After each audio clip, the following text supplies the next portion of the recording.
مرحبا بكم يا أصدقائي في سبوت أون المشاهير.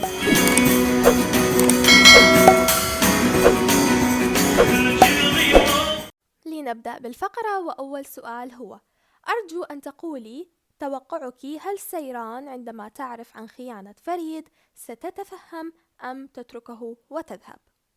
انظروا، توقعي فيه احتمالين. الأول، إذا كانت سيران التي نعرفها بشخصيتها في الموسم الأول والثاني، فهي لن تتقبل خيانة فريد وسونة وستحذفهم من حياتها. أما الاحتمال الثاني هو شخصية سيران في الموسم الثالث، والتي غير واضحة وغير مفهومة، فهي ممكن أن تتقبل الخيانة وتسامح فريد وسونة. ونشكر الكتاب على هذه الفوضى. لنرى سؤال آخر. حبيبتي سبوت أون، عايزين ترجمة الأغنية التي غنتها أفرا ليلة أمس. شكرا. سأقول لكم ترجمة لكلمات أغنية فازجشتم بمعنى تخليت للمغنية الكبيرة سيزين أكسو، وهي: لقد تخليت عن عيونك، لقد تخليت عن كلماتك، واحدة كافية بالنسبة لي، بدون صوت لقد بعثت شفتاي، لا تقبلها فقط خذها، إن بشرتي لا تعرف يداك، قلبي لا يعرف قلبك، تلك الرائحة وتلك البشرة وتلك اللمسة، لقد احتضنتني المشاعر المجنونة، كلا آن أوان الاختفاء الآن.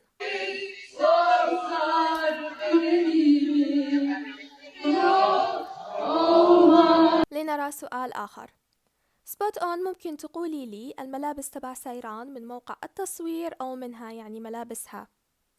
كلا، ملابسها من موقع التصوير وبتنسيق الستايلست الخاص بالمسلسل، وأغلبها تكون إعلانات لعلامات تجارية محلية أو عالمية. لنرى سؤال آخر. حبيبتي، ممكن تردي علي وتقولي لي قبل مسلسل طائر الرفراف أفرا ومارت قديش كان حسابهم بالإنستغرام؟ عندك معلومة؟ وشكرا. أفرا سراج أغلو قبل مسلسل طائر الرفراف كان لديها أكثر من 4 مليون متابع على الإنستغرام، أما مارت رمضان ديمير قبل مسلسل طائر الرفراف كان لديه أقل من 1,000,000 متابع على الإنستغرام. لنرى سؤال آخر. هل مارت وأفرا تصالحوا؟ لغاية الآن لا يوجد خبر رسمي عن تصالحهم. لنرى سؤال آخر. من هو الممثل السوري يلي يدبلج صوت فريد وأيضا صوت سيران؟ الممثل الذي يقوم بدبلجة صوت فريد هو الممثل السوري فراس فلاح، أما صوت سيران هو للممثلة باولا العاقل. لنرى سؤال آخر. شو اسم حساب أم أفرا؟ هذا حساب أم أفرا السيدة لطفية. لنرى سؤال آخر. لسه أفرا ومارت منفصلين ولا في كلام إنهم حيرجعوا والمسلسل آخره بالفعل الحلقة 100؟ مثل ما قلتي، كله كلام، لا يوجد شيء أكيد. أفرا ومارت ما زالوا منفصلين، ونهاية المسلسل لم تحدد بعد، ولكنها اقتربت جدا. لنأخذ سؤال آخر. لماذا لا تقوم عائلة الأفرام وكذلك الأصدقاء وفريق عمل المسلسل لإنهاء الخلاف بين الاثنين وحل مشاكلهم؟ فريق عمل المسلسل لماذا يتدخل بحياة مارت وأفرا الشخصية؟ أما أصدقائهم نحن لا نعلم، ممكن أنهم حاولوا وممكن أنهم تعبوا من المحاولة، لأن هذا ثالث انفصال لهم. لنرى سؤال آخر. سبوت أون، برأيك هل أفرا ومارت راح يتصالحوا ولا لا؟ أحبك كثيرا. شكرا حبيبتي، وأنا أحبكم. إذا استمر المسلسل قليلا بعد، نعم سيتصالحون. لنرى سؤال آخر. سبوت أون، برأيك كم حلقة سينتهي مسلسل طائر الرفراف؟ أحبك كثيرا. شكرا، وأنا أحبكم. برأيي بالحلقة 100 أو أكثر شيء ستكون الحلقة 105. ولنرى سؤال آخر. صديقتي، لماذا لا نشاهد أي تأثر من الأفرام بانفصالهم كما في المرة السابقة، بحيث الجمهور متأثر أكثر منهم؟ ممكن بسبب الملل، لأن تكرار الشيء يولد الملل والضجر. هذا ليس أول انفصال لهم، مشاكلهم متكررة وكثيرة، وقراراتهم ليست ناضجة. لنرى سؤال آخر. سبوت اون حبيبتي ممكن حساب أصدقاء مارت على الإنستغرام؟ حبيبتي إذا كنت تقصدين ياسر أو علي فهذه هي حساباتهم على الإنستغرام. سؤال آخر، بعد نهاية مسلسل طائر الرفراف أفرا عندها مسلسل ثاني.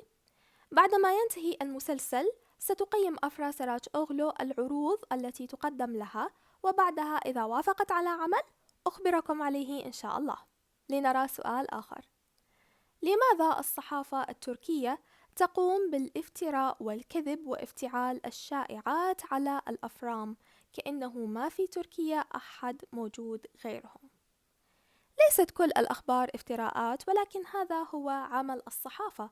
حاليا أفرا ومارت أشهر ثنائي طبيعي جدا تخرج عنهم أخبار بشكل يومي، وهذا دليل على نجاحهم. لنرى سؤال آخر، كيف كل أبطال مسلسل طائر الرفراف راح يموتوا؟ معقول هالشي؟ أصدقائي، عندما أنشر لكم فيديو وأشرح فيه ما معنى هذه العبارة أو هذه الجملة، هذا لن يعني أنه سيحصل.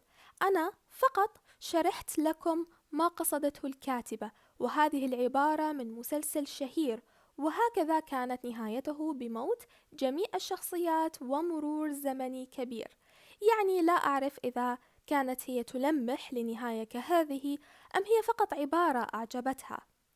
حسنا، لنرى سؤال آخر، هل توجد مشاكل بين باريش ويامور؟ وأنا سمعت في مسلسل جديد ليامور اسمه الأراضي الغاضبة وبحبك تشوك، وأنا بحبك تشوك. كلا، لا توجد مشاكل بين يامور وباريش، هم فقط الجمهور الذين يتشاجرون مع بعضهم البعض. ونعم، يامور يوكسال لديها مسلسل جديد بعنوان الأراضي الغاضبة إنتاج شركة ليمون. هذه كانت فقرة جوابي على أسئلتكم، أأمل أنكم استمتعتم بهذه الفقرة، وإذا كانت لديكم أسئلة جديدة اكتبوها في صندوق التعليقات، سأرد عليها إن شاء الله بالفيديو القادم. إلى اللقاء.